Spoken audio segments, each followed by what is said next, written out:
Hi, in this video we will talk about how to generate random samples in R. So let's get started with something very simple. So the simple command run if 1 generates one random sample. So by default the number generated is between 0 and 1. Now you would often see that people use set.seed command in there as well. So I'm setting a seed called set.seed 1, 2, 3, and let's see what happens with this.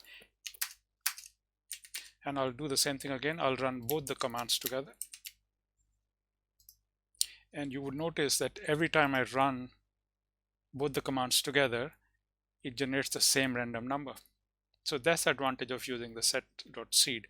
So if you want the same random numbers to be generated each time, this is for reproducibility of your report or your research, you would have to use set.seed. So every time you run set.seed and execute a run if after that, it will generate a random number which will be the same. So that's the advantage of using set.seed.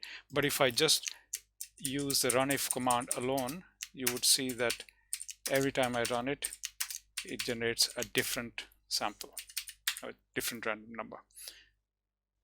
Now what if I want to generate more numbers? Yes, I can do run if 10, and that will give us 10 random numbers each time. And again, if I run both the commands together, so I run set.seed and immediately after set.seed I run the run if command, you would see that it's generating the same random numbers. You can see that these set of numbers are exactly the same because we ran the set.seed. Okay, let's go further. And what if we want to generate the numbers which are integers? So I can say sample, I want to generate samples of numbers which are between 1 and 100, and I want to generate 100 such samples. And I'm saying replace equals true. That means the same number can be generated again and again. So you would notice that we have some numbers being generated again and again. For example, 99 has been generated twice at least. And if I say replace equals false,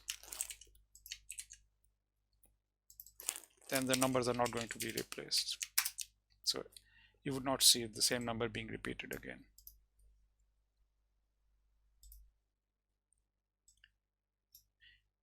So you can also generate some random numbers in numeric values as well. So that's by running the run if command, saying that I want minimum of, so the number should be between 0 and 101, and I want to generate 100 such numbers. So we got numbers which are between 0 and 101, and numbers are decimal. So we know how to do the integers, and we know how to do decimal numbers also. But what if I want to convert this into s.integer? If I run that, it straight away converts those numbers into the integer values. You can also use the floor command. So instead of using the as integer, I can generate the random numbers first, and then I can use the floor. So notice that I've given a maximum of 101. So this is going to produce a number between 0 and 100 and exactly 100. It's not going to generate 101 because the numbers are always going to be between 0 and 101 in the decimal numbers, and then when you floor it down, it brings it down, so it's always going to be 100. So if you wanted a number between 0 and 100, you would not give 100 there, you would have to give 101. So that's just a subtle difference. Now what if your data is in a data frame and you want to generate the samples from the rows? So you want to pick some sample rows from your data, you can do that. And I would be using the library or the package called dplyr. So once I have that, I can then use the sample_n command in that, So I'm using the built-in dataset empty cars. So I'm saying that I want to generate n number of samples from using the dplyr package, and I want to generate 10 random samples. So when I do that, I get 10 different rows from this empty cars, and obviously you can put it in another data frame if you want. So by running this, you will populate the data frame df with 10 random samples. Now you can also use replace true and false. So by default the replace is always false, so a row is never repeated, but when I say replace equals true, it's going to generate the same rows twice if required. So you might not see it every time, but if you run it again and again, you might see that some of the rows would be repeated. So if I run probably it by 20, we might see a row being repeated. I think I can see Toyota Corolla being repeated. So we have this row, and the same row has been repeated again because we have replace equals true. Now, lastly, there's another way of getting samples. So let's see how many rows are there in our empty cars database, which is a built-in data set. So we have 32 rows in the empty cars data set.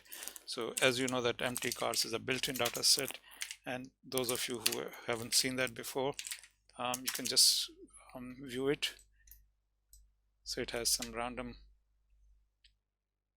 data for some cars. And now if I wanted to pick 50% of the records from there, I can do that. So I'm saying that I want to pick 50% of the records from the empty cars.